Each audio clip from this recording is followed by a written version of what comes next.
Partons à présent du côté de l'île Sœur à la rencontre de Jonathan Biarez. Ce jeune entrepreneur a conçu un kit potager familial d'économie circulaire en santé. Après plus de 2 ans de réflexion et d'études au sein de l'incubateur Prism, son prototype a vu le jour à Moria et il a été retenu parmi les finalistes du concours Tech for Island. Son objectif, l'autosuffisance alimentaire, mais pas seulement.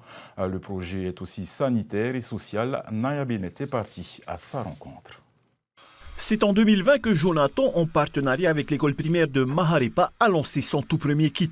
Un kit composé de 3 éléments, un composteur collectif fabriqué localement et avec du bois local, une partie potager avec la mise à disposition de boutures et de matériel nécessaire à la culture de produits vivriers du Fénois et enfin une formation. Notre kit, il est innovant sur 3 aspects.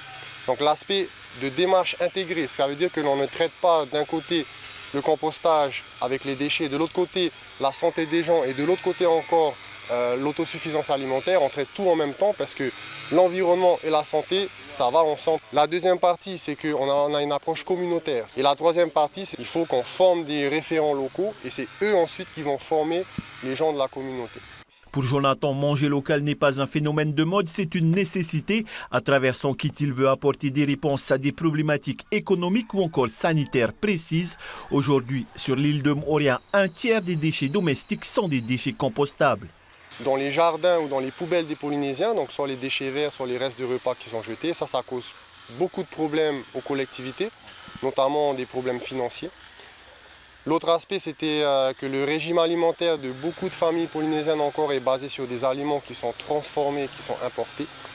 Et la dernière chose, c'est là ce qu'on a vu avec la crise actuelle, c'est que les familles polynésiennes sont beaucoup, avec leur mode de vie, sensibles aux maladies chroniques et ça fragilise la population. Si l'évolution de la pandémie le permet, un second kit sera installé à l'école primaire de Papeto'ei, école qui, tout comme celle de Maharipa, est labellisée école en santé. D'autres établissements scolaires ainsi que des communes de Tahiti suivent également le dossier de près.